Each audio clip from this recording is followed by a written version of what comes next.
Ndị be anyị na-abọọla chi. Anyị sị ka ọ dịrị unu na mma. Anyị sị ka nke onye chikwelu ya zelụ. Dịka o si dị, ya bụ Igbo Media ka anyị si bịa na uhuruchi nketa iwetara unu ya bụ ozi gbasara maka ihe na-eme na the Old Eastern Region. Dịka unu anụ ka o si ada, nwanne anyị nwoke wetara anyị ozi n'elu akwụkwọ. Lawyer, top American lawyer says about Mazi Nnamdi Kanu. Please, all Biafrans must pay attention to this. But I mean, all the Biafran, all the freedom fighters must pay attention to this. Diki ye gesi ya bife kabalu kili yatia niya activist awutela inido awo no boso chinketa. Over to you, sir. A top lawyer in the USA came out yesterday to critically analyze and to critically explain Nnamdi Kanu's case and the evidence presented by the DSS.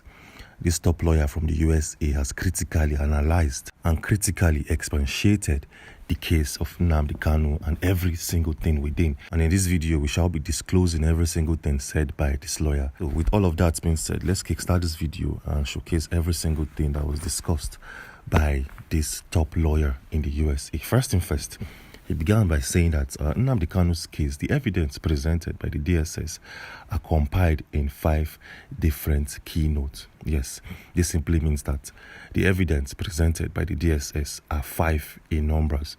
Let's start with the very first one and let's see what this lawyer had to say and how he analyzed it. The very first one here, the very first evidence presented by the DSS that has been admitted into the court of law is a video recording. Yes. The prosecuting department, that is to say, the lawyers from the federal government of Nigeria, has presented series of video evidence that were taken on the particular day when Nnamdi Kanu was being interrogated in the DSS facility. Yes, in that video presented by the DSS, they claim that Mr. Nnamdi Kanu took responsibility for a series of acts and actions in the southeastern region of Nigeria. In that said video evidence, DSS claimed that Mr. Nnamdi Kanu accepted a series of charges leveled against him. But now, let's see what this lawyer had to say and how he analyzed that very first evidence. He started by saying that this evidence or these recordings may not be reliable as they could be taken out of context or manipulated. Furthermore, the lack of legal representation during this interrogation raises questions about the validity and the statements made. This is actually very clear to understand. The lawyer is saying that you cannot interrogate a man in your facility without his lawyers in attendance. Yes, he believes that every single thing Nnamdi Kanu said in that video recordings in the DSS facility was said or mentioned out of duress. That is to say, he was compelled to state all of those things. Yes. You cannot interrogate a man without the presence of his legal advisors and his lawyers. And these are the exact words coming from this top lawyer in the USA while squashing or smashing out the very first evidence presented by the DSS officers. Yes, moving on swiftly, let's take a look at the second evidence or facts presented against Nnamdi Kanu and how this lawyer responded to it. The second one is witness testimonies. Yes, we all know that testimonies from DSS officers were presented as credible evidence of Kanu's alleged incitement to violence. Yes, just in case you don't know, series of witnesses were brought forth before the courtroom, the Federal High Court, to testify against Simon. Showing right now on your screen is a publication or article coming from this day, which states the fact that DSS witness links Nnamdi Kanu's incitement to violence or to mass violence in the southeastern region of Nigeria. Yes, it also went a step further to give us more clarity, and you can pause this part of the video to read up and understand and fully get first-hand info for yourself. So let's see how this lawyer analyzed, or let's see how this lawyer reacted to the witness testimonies and statements from the DSS officers. This top lawyer from the USA claims that the testimonies from the DSS officers and its individuals lacks credibility. Why is that so? Well, he claimed that these statements are coming from individuals from the government. He also claimed that the government officers, one way or the other, may have a vested interest in portraying Kanu negatively in the sight of the whole wide world. Additionally, there are claims that no direct evidence links Kanu to specific acts of terrorism And this is a full and detailed breakdown from this lawyer, where he claimed that the testifiers on the DSS are a testimony from the government, which we cannot believe 100% because the DSS might have their own reasons and their own motives for trying Nnamdi Kanu. Yes. This lawyer also claimed that if you want to testify against this man, you have to call people, call neutrals, call individuals who experience whatever you are saying firsthand, call individuals who experienced it, people who saw him, people who listened to him, and don't just call up individuals from the government. That sounds very, very fishy, and that sounds like something that was pre-planned to take effect. Moving on swiftly, let's take a look at the third evidence or the third facts presented against Nnamdi Kanu at the Federal High Court in Abuja. The third one here is written statement, where it states that the prosecution asserts that written statement obtained from Kanu supports the charges against him. So this is actually very simple to understand. There are a lot of written statements were sent to the Federal High Court in Abuja. But then, interestingly, this top lawyer from the USA made a statement that we all need to pay attention to at this particular point in time. He states that the statements may have been coerced or misinterpreted, especially given the circumstances under which they were obtained. The absence of named victims or specific incidents further weakens the prosecution's case. Hope you're getting and you're understanding what is happening here. A lot of individuals sent written statements. But then this lawyer said, who are these individuals who sent these statements? What are their names? Where are they from? How did they observe the activities? How did they experience the activities firsthand? You cannot just wake up one morning and bring up a statement from nowhere claiming that these are witness statements. Who are these witnesses? Where are they? Please put a face to this witness. And this is exactly how this lawyer from the USA analyzed and evaluated the evidence presented against Nnamdi Kanu.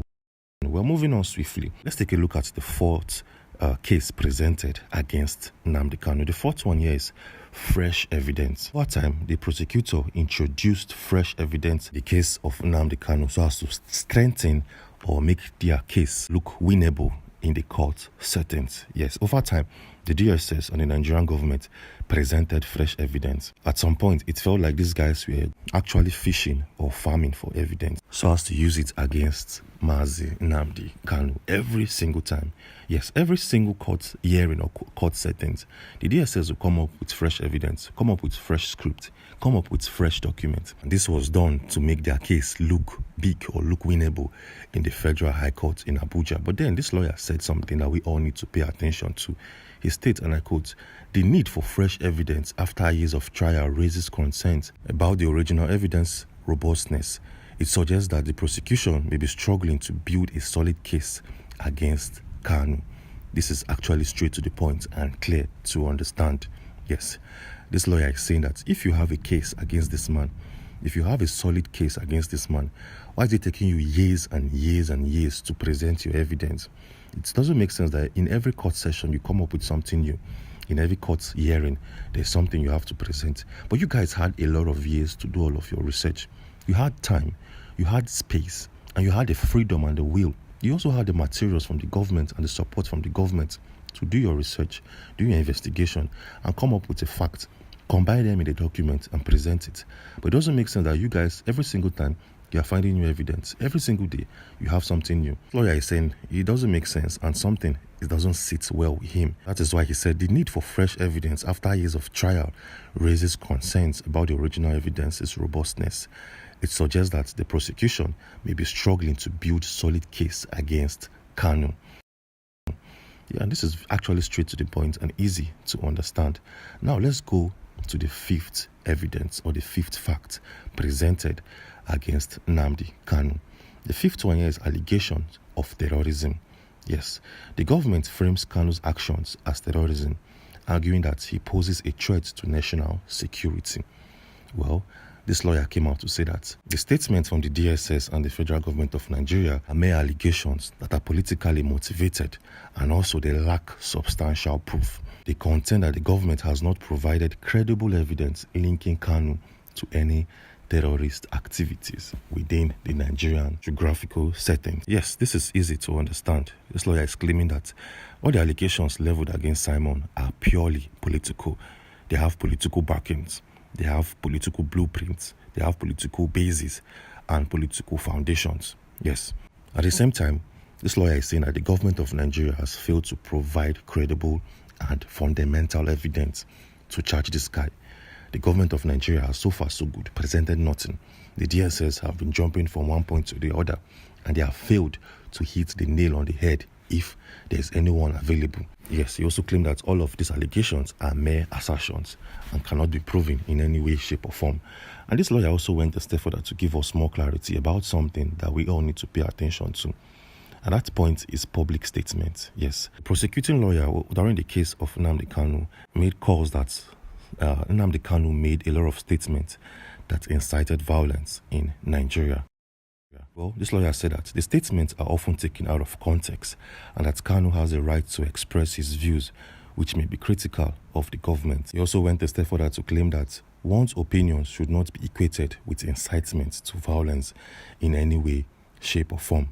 Well, in conclusion, this lawyer said, and I quote, "The evidence against Mazi Nnamdi Kanu presents a complex interplay of legal arguments and political implications.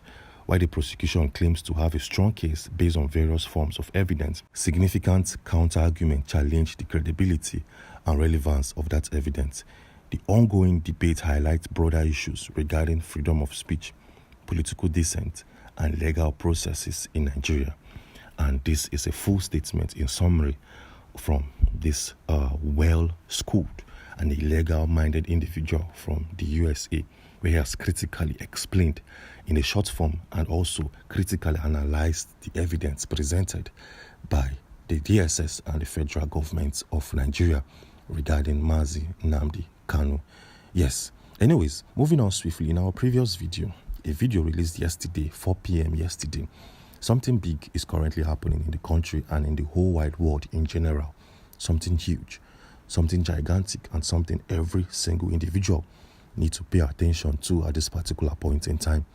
So the question here is, what is happening and why should we pay attention to it? Well, just in case you don't know, hundreds of world leaders, some world leaders came out recently to openly show love and support to Mazi Nnamdi Kanu and the struggles he's facing in the DSS facility. Yes, some African leaders, some leaders in the world body in Europe, in America, and other countries of the world came out to say that, see, we want to support this man, we want to back him, and we want him to be released. Anyways, if you want to see a listing of world leaders and politicians who are currently backing Nnamdi Kanu, we have a video released yesterday that will give you a clear insight and a very, very descriptive format of every single thing you need to know and understand. And that video is showing right now on your screen. So do well to click on this video to watch and understand. Click on this particular video and I'll see you on the other side. Ngwano, dalo nini no umunnem dikun sinesera ni IGBO media. Gini kunu wali ikwu na nkawa nke unu. Gbasta maka ihe nọ n'iru akwụkwọ n'ụbọchị uhuruchi nke taa. Gwa ya ife iche n'ụdị nke gị. Deela ya n'akara kọmentị ka mara ihe i chere. Ma chetakwa tụsa ya bụ ozi ka o weretu ụmụnne anyị ndị ọzọ ntị. Ndewo na ụmụnne m, ka emesịa nụ.